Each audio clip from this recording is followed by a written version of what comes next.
Hello everyone, welcome to my new video. Testing automation frameworks के इस series में आज मैं आपके साथ डिस्कस करने जा रहा हूं कि टेस्टएनजी का सेटअप हम लोगों ने बनाया था, उसमें प्रोग्रामिंग को कैसे कर सकते हैं। तो टेस्टएनजी है क्या? जो टेस्टएनजी उसका पूरा नाम है टेस्ट फॉर नेक्स्ट जनरेशन। जब भी हम लोग किसी भी प्रोग्राम्स को यहाँ पे डिज़ाइन करते हैं तो उसके बारे में पहले ये पता होना चाहिए कि वो होता क्या है और उसका यूज़ क्या है।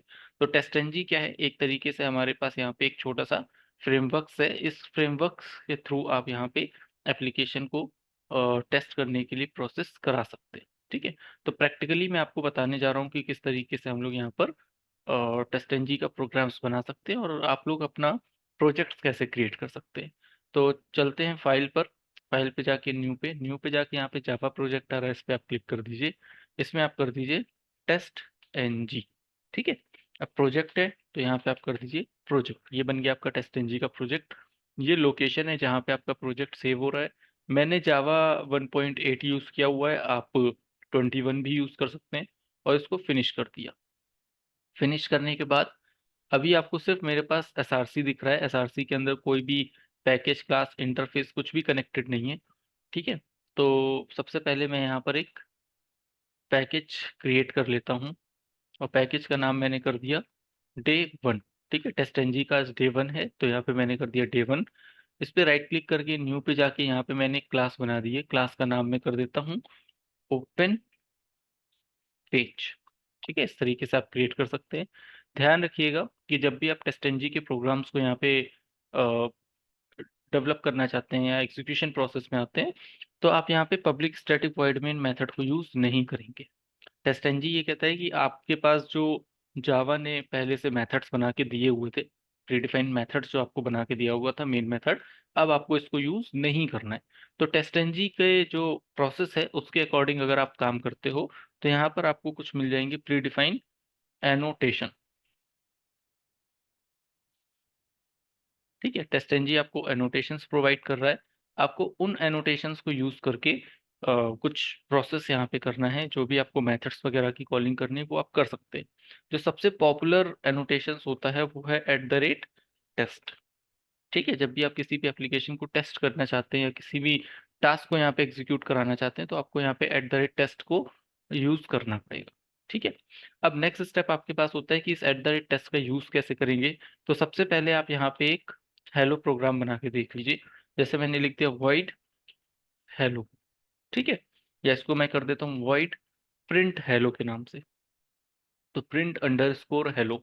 अंडरस्कोर का पैटर्न अगर आप यहाँ पे यूज़ करते हैं तो ये कुकम्बर बीवीटी के फ्रेमवर्क्स की तरह काम करेगा। कुकम्बर बीवीटी के फ्रेमवर्क्स में जब भी आप मेथड्स को लिखते हैं तो वहाँ पे एक बिहेवियर डेवलपमेंट कॉन्सेप्ट होता है ताकि किसी भी पर्सन को समझाने में आसानी हो कि इस पर्टिकुलर मेथड का पर्पस क्या है। तो जब भी आप काम करेंगे तो वहाँ पे प्रिंट के साथ अंडरस्कोर फिर हेलो, तो दो वर्ड्स के बीच में आप एक अंडरस्कोर लगा देंगे तो वो बिहेवियर डेवलपमेंट के कॉन्सेप्ट्स में काम करने लगेगा। और आपको समझ में भी आएगा कि एक्चुअली में आपने जो मेथड बनाया है उसका पर्टिकुलर पर्पस क्या हो सकता है। ठीक है, तो इस तरीके से आपने एक मेथड बना लिया। मेथड के अंदर यहाँ पे मैंने कर दिया S system dot out dot println और मैंने यहाँ पे लिख दिया hello welcome to my first case. ठीक है, इस तरीके से मैंने लिख दिया है। This is a just a simple statement here so you can use और you can write anything here. ठीक है, अब जो मेथड आपने बनाया this is a predefined method और द यूजर डिफाइंड मेथड। अगर आप जावा की बात कर रहे हैं तो ये यूजर डिफाइंड मेथड है क्योंकि यहाँ पे यूजर ने अपना कोई भी नाम मेंशन किया हुआ है। ठीक है, प्री डिफाइंड मेथड आपको पता ही है मेन मेथड होता है तो मेन मेथड का यूज टेस्ट एनजी में आप नहीं करोगे। अब आपको यहाँ पे यूज करना है @टेस्ट। जब भी आप काम करोगे हमेशा ध्यान रखना आपको @टेस्ट यूज करना है टेस्ट एनजी के प्रोग्राम्स में। जब आप ये प्रोग्राम्स बनाओगे, जब डेवलप करोगे, जब एग्जीक्यूशन करोगे तो टेस्ट एनजी ये बोलेगा कि अभी आपने अपने प्रोजेक्ट के अंदर कहीं पर भी जो लाइब्रेरी होती है टेस्ट एनजी को उसको बिल्ड नहीं किया है। तो कैसे बिल्ड करोगे? अपने प्रोजेक्ट्स पे राइट क्लिक करके बिल्ड पाथ पे जाके आप उसको कॉन्फ़िगर कर लो। कॉन्फ़िगरेशन में जाने के बाद आपको यहाँ पे मिलेगा लाइब्रेरी। लाइब्रेरी में मिलेगा यहाँ पे आपके पास ऐड लाइब्रेरी का ऑप्शन। उसमें जाके क्लिक करके टेस्ट एनजी आपको यहाँ पे विजुअलाइज है और नेक्स्ट बटन पे जाओगे, फिनिश बटन पे जाओगे, अप्लाई एंड क्लोज कर दोगे। तो आपको अपने ही प्रोजेक्ट में बॉटम पे ये टेस्ट-एनजी लिखा हुआ मिल जाएगा। अगर आपके पास टेस्ट-एनजी यहाँ पे विज़िबल है, आपको विज़ुअलाइज़ हो रहा है, तभी आप आगे का प्रोसेस यहाँ पे कर सकते हो, ठीक है? ध्यान रखिएगा। और ये लाइब्रेरी भी जो आपको मिल रही है इम्पोर्ट करने की, ये टेस्ट-एनजी से ही मिल रही है। तो देखिए इन्होंने यहाँ पे क्या यूज़ किया है, org.testng एनोटेशंस, ठीक है? ये एनोटेशंस नाम की इसके अंदर क्लास है, उस क्लास के अंदर कोई टेस्ट नाम का मेथड्स हो सकता है। तो ये इंटरनल स्ट्रक्चर है जो भी ये प्रोसेस करना चाहता है according to the libraries, according to the class, according to the methods, ठीक है? तो ये पूरा इंपोर्ट करके आपको यहाँ पर दे देगा। अब आप यहाँ पे प्रोग्राम्स को जस्ट राइट क्लिक करके रन करके देखिए, और आपके प्रोग्राम को जब आप यहाँ पे रन करोगे तो आपको कुछ इस तरीके का स्ट्रक्चर यहाँ पे दिखाई दे जाएगा, जैसे यहाँ पे लिखा हुआ है हेलो वर्ल्ड। तो यही मैंने प्रिंट कराया था। तो टोटल कितने टेस्ट केस यहाँ पे रन हो रहे हैं? एक टेस्ट केस रन हो रहा है, एक भी फेल नहीं हुआ, एक भी स्किप नहीं, ठीक है? डिफ़ॉल्ट सूट आपके पास कितने रन हो रहे हैं? एक टेस्ट केस रन हो रहा है, एक आपके पास पास हो गया है, कोई भी फेल नहीं, कोई भी स्किप नहीं है। तो इस तरीके से आप कंप्लीट डिटेल्स यहाँ पे देख सकते हैं कि हमारा प्रोग्राम सही तरीके से एग्जीक्यूट हो पा रहा है या नहीं हो पा रहा है। So this is a complete description about the test-NG concept. हमेशा आपको टेस्ट-एनजी के अंदर @टेस्ट मेथड से ही काम करना है, एनोटेशन से ही काम करना है। इसके अलावा आप मेन मेथड का यूज़ करके काम नहीं करोगे। अगर एक से ज़्यादा आपको यहाँ पे मेथड्स बनाने की रिक्वायरमेंट्स है, तो आप बिल्कुल बना सकते हो। मान लीजिए मैं एक मेथड और बना लेता हूँ, वॉइड। अब मैं प्रिंट ना लिख के कुछ और नाम यहाँ पे दे देता हूँ। मान लीजिए मैंने यहाँ पे नाम दे दिया इंडेक्स पेज, ठीक है? ये मैंने दे दिया। SYSO करके देखते हैं, और यहाँ पे जो आपने मेथड का नाम लिखा है इंडेक्स पेज, मैंने इसको कॉपी किया और फिर से यहाँ पर इसको पेस्ट कर दिया, ठीक है? और यहाँ पे अगर आप देखेंगे तो टेस्ट को आपको दोबारा से लगाना पड़ेगा। जितने भी आप यहाँ पर यूज़र डिफाइंड मेथड्स बनाएँगे, उतनी टाइम आपको यहाँ पर हर टाइम पर टेस्ट अपने मेथड्स में यहाँ पे आपको लगाना ही पड़ेगा। ठीक है? इस चीज़ को ज़रूर ध्यान रखिएगा, छोटे-छोटे से कॉन्सेप्ट्स हैं। अब आगे का जो प्रोसेस है कि जब आप इसको एग्ज़ीक्यूट करेंगे, जब आप इसमें प्रोसेस करेंगे, तो इसको रन करा के देखिए कि इसका सीक्वेंस क्या है? जो एग्ज़ीक्यूशन हो रहा है उसमें कितने टेस्ट केस पास दिखा रहा है, कितने टेस्ट केस फेल दिखा रहा है, पहला कौन-सा रन कर रहा है और दूसरा कौन-सा रन कर रहा है। तो देखिए यहाँ पे पहला रन हो रहा है इंडेक्स पेज और दूसरा रन हो रहा है हेलो वाला। जबकि आपके पास क्या होना चाहिए? पहला प्रिंट होना चाहिए था, प्रिंट हेलो वाला मेथड रन होना चाहिए था, और बाद में आपके पास इंडेक्स वाला होना चाहिए। तो अकॉर्डिंग टू द प्रोसेस देखो आपके पास यहाँ पे इंडेक्स वाला पहले रन हो रहा है। इसका पर्पस क्या है? इसका मतलब ये है कि ये अल्फ़ाबेटिकल ऑर्डर में भी यहाँ पर रन कर रहा है। ठीक है ना?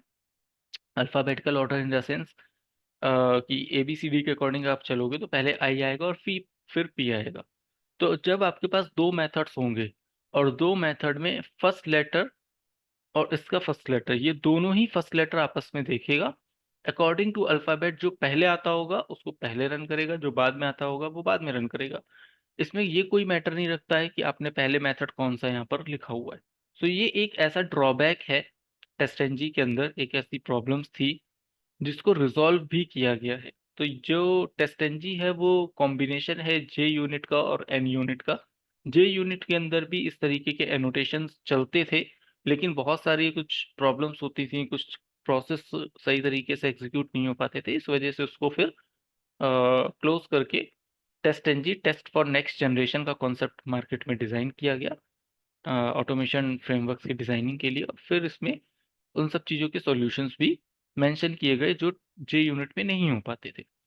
तो जे यूनिट के अंदर जैसे यही सेम कॉन्सेप्ट होता था कि अगर हमारे पास यहाँ पर 2 मेथड्स हैं, 2 मेथड्स में से किसी भी एक मेथड को अगर पहले रन करना हो तो कैसे करेंगे?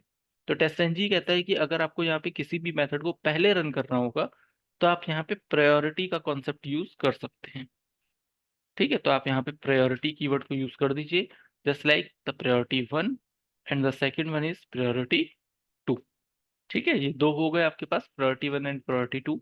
अब जब आप इसको यहाँ पे रन करेंगे तो आपके पास यहाँ पे हो जाएगा हेलो वाला पहले रन हो रहा है और इंडेक्स वाला बाद में रन हो रहा है। तो अगर आपको किसी भी मेथड को पहले रन कराना है या किसी भी मेथड को बाद में रन कराना है, तो with the help of process आप ये वाला कॉन्सेप्ट यहाँ पे एप्लीकेबल कर सकते हैं। ठीक है? सिंपल सा प्रोसेस है। अब नेक्स्ट स्टेप ये आता है कि अगर आप चाहते हैं कि हमें 2 में से 1 मेथड रन कराना है, 1 मेथड रन नहीं कराते हैं, तो जावा के अंदर क्या करते थे, अगर जिस मेथड को रन नहीं कराना होता था उस मेथड को हम लोग यहाँ पे इस तरीके से मल्टी लाइन कमेंट्स में कन्वर्ट कर देते थे, तो कंपाइलर इसको रीड नहीं कर पाता था। तो टेस्टएनजी कहता है कि अब आपको ये भी करने की जरूरत नहीं है, आपको यहाँ पे मल्टी लाइन कमेंट्स करने की रिक्वायरमेंट नहीं है। इससे बेहतर ऑप्शन क्या है, इससे अच्छा ऑप्शन उसने क्या निकाल के दिया आपको, कि जिस भी मेथड को आपको यहाँ पे रन नहीं कराना है, टेस्ट के अंदर ही, जब यहाँ पे आप लिखते हो ना टेस्ट एक एनोटेशन है, तो एनोटेशन मेथड के अंदर ही आप इस ब्रैकेट्स में ही एक से ज्यादा प्रॉपर्टीज एप्लीकेबल करवा सकते हैं। एग्जाम्पल के लिए मानिए मैं यहाँ पे मैंने प्रॉपर्टी प्रायोरिटी लिखा हुआ है, तो प्रायोरिटी के साथ साथ आप यहाँ पर इनेबल्ड को भी यूज कर सकते, तो आप यहाँ पे लिख सकते हैं इनेबल्ड। देखिए ई एन लिखने के बाद मैंने यूज किया कंट्रोल स्पेस बार, जैसे ही आप कंट्रोल स्पेस बार लिखेंगे उसकी लिस्टिंग आपके साथ सामने आ जाएंगी और वहां से जो भी आपको डेटा पिक करना है आप इजी तरीके से पिक कर सकते हैं। तो प्रायोरिटी भी लगा सकते हैं और इनेबल्ड भी लगा सकते हैं। अब मैंने क्या किया, यहाँ पे इसको कर दिया फॉल्स। ठीक है, तो जैसे ही आप यहाँ पे फॉल्स करेंगे ऑटोमेटिकली आपका जो प्रोग्राम होगा वो यहाँ पे रन होगा, और देखिए कितने मेथड रन कर रहा है, ओनली वन मेथड रन कर रहा है, एक ही मेथड यहाँ पे रन होगा, एक से ज्यादा मेथड यहाँ पे रन नहीं हो रही। ठीक है ना। तो इनेबल फॉल्स करने से क्या हुआ, अब कंपाइलर जो होगा, जो इंटरप्रेटर होगा, वो इसको रीड नहीं करेगा। ठीक है ना, उसकी नजर में ये डेटा है ही नहीं आपके इक्लिप्स के अंदर। तो हाइड करने के लिए आपको यहाँ पर इनेबल्ड का यूज करना पड़ेगा। इंटरव्यू का क्वेश्चन ये होता है कि बाय डिफॉल्ट जो मेथड्स होते हैं वो इनेबल्ड कैसे होते हैं, बाय डिफॉल्ट ये सारे के सारे ट्रू होते हैं। ठीक है, चाहे आप यहाँ पर इनेबल्ड यूज करो या ना करो, आपका कंपाइलर इसको ऑटोमेटिकली रीड कर लेगा। लेकिन अगर आप इनेबल्ड की प्रॉपर्टीज को यूज करते हैं तो इनेबल्ड ट्रू है या इनेबल्ड फॉल्स है, इसको आपको वहां पे मेंशन करना कंपलसरी हो जाए। ठीक है, तो दो में से किसी भी कॉन्सेप्ट्स को आप यहाँ पे यूज कर सकते हैं। अगर आपको इनेबल्ड नहीं लगाना है तो जो ऊपर देखिए मैंने इनेबल्ड नहीं लगाया है, तो बाय डिफॉल्ट इट्स ट्रू, पहले से ये ट्रू है। ठीक है ना। और ये इस वाले में क्या हो रहा है कि जो भी आपके पास कॉन्सेप्ट है उसके हिसाब से आप काम करोगे, इनेबल ट्रू है तो ट्रू है, फॉल्स है तो फॉल्स है। तो जो भी आपको यहाँ पे प्रॉपर्टी अप्लाई करनी है वो आप यहाँ पे इसी तरीके से कर सकते हैं। ठीक है, यहाँ तक देखिए, मिलते हैं नेक्स्ट वीडियो में कुछ नए कॉन्सेप्ट के साथ। Thank you so much for watching this video.